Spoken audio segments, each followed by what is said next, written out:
For decades, a massive boat-shaped mound in the mountains of eastern Turkey has fueled one of history's greatest debates.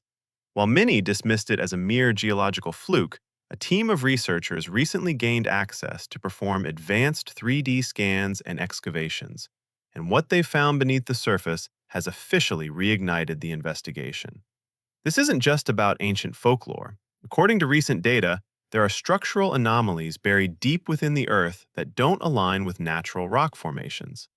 Today, we're looking at the evidence from the latest entry into the site to see what's actually there, and why the findings are challenging everything we thought we knew about the landscape of Mount Ararat.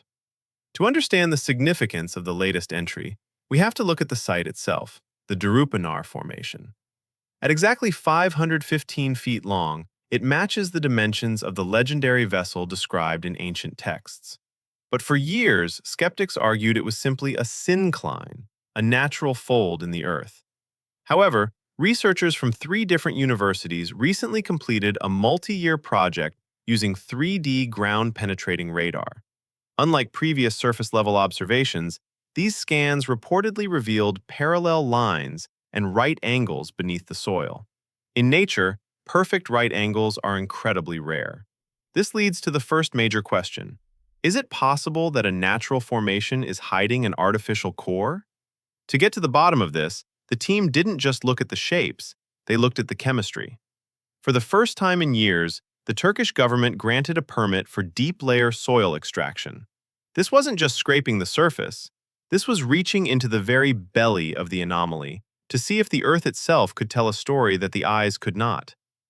When the samples were analyzed in the laboratory, the data revealed something that made the research team pause. According to the published findings, the composition of the soil inside the mound is radically different from the volcanic terrain surrounding it. They found evidence of processed clay and marine materials at an elevation where they simply shouldn't exist. But here is where the mystery deepens. If this were just a natural geological event, the layers of sediment would be uniform. Instead, the scans show a distinct layering effect that resembles bulkheads. Imagine a structure where the density changes at regular intervals, almost as if it were designed to hold weight or manage internal pressure. Why does this matter? Because the skeptics have always pointed to the lack of wood as proof that it's just a rock. But in the world of archaeology, wood doesn't always stay wood.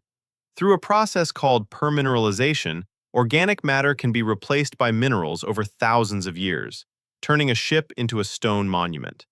The question isn't whether it's made of stone today, it's whether that stone still carries the ghost of a structure.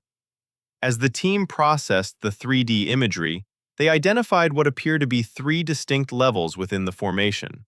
This matches the ancient descriptions of a triple-decked vessel.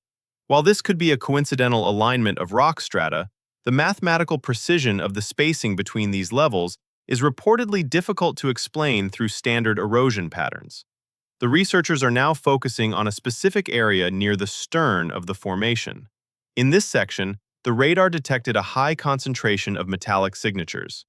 Historically, this has been one of the most controversial claims.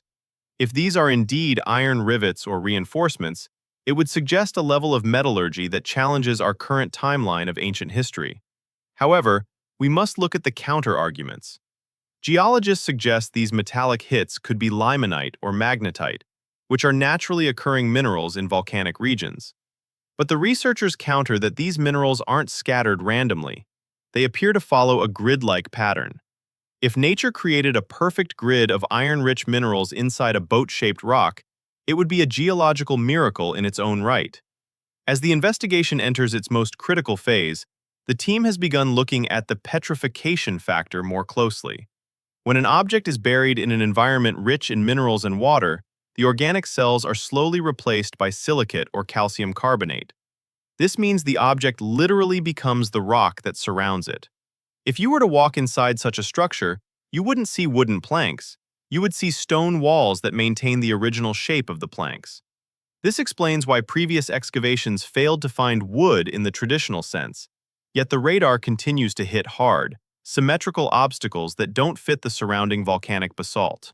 Scientists are also examining the peculiar, quote, anchor stones found in the vicinity. These massive limestone blocks, some weighing several tons, feature holes drilled through one end. While some locals used them as tombstones in later centuries, their original placement suggests they were used as drogue anchors to stabilize a large vessel in turbulent waters. Chemical testing on these stones shows they didn't originate from the local mountain peaks, but were transported from elsewhere, raising the question of how prehistoric people moved stones of that magnitude to such a high altitude. The implications of these findings are staggering. If even 10% of the structural data is confirmed as artificial, it forces a complete rewrite of the post-glacial period. We are talking about a sophisticated engineering project that existed during a time when we assumed humans were only using basic tools. What's truly shocking for the scientists involved isn't just the shape, but the biological indicators. The team reportedly found traces of organic compounds that suggest the presence of large quantities of animal waste and diverse plant matter in a localized area within the mound.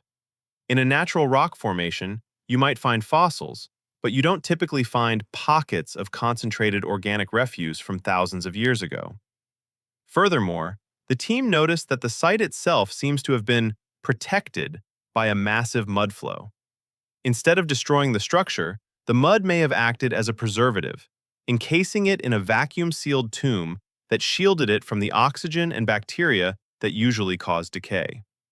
This geological freak accident might be the only reason anything remains to be scanned in the 21st century. This leads us to the current phase of the operation. The team is currently analyzing the internal cavities.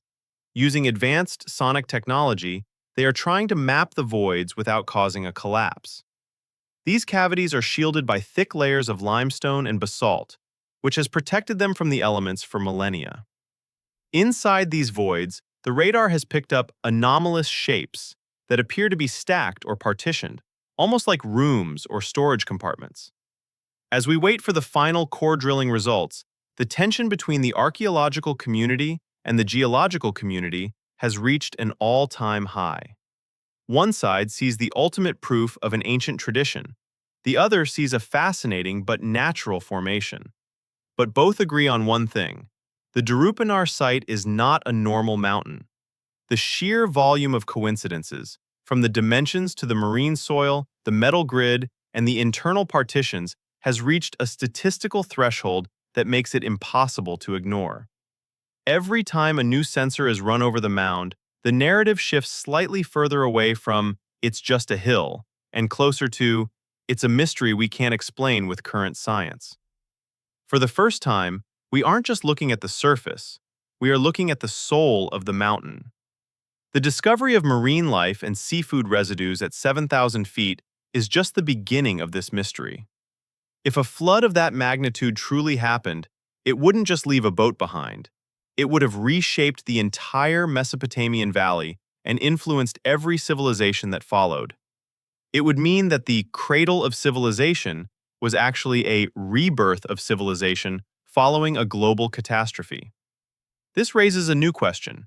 If this is the vessel that survived the event, where did the people go after the waters receded? The answer may lie in the valley below, where recent excavations have uncovered cities like Göbekli Tepe and other sites in the Fertile Crescent that seem to have appeared out of nowhere, possessing advanced knowledge of agriculture, astronomy, and law. Thank you for watching. See you in the next discovery.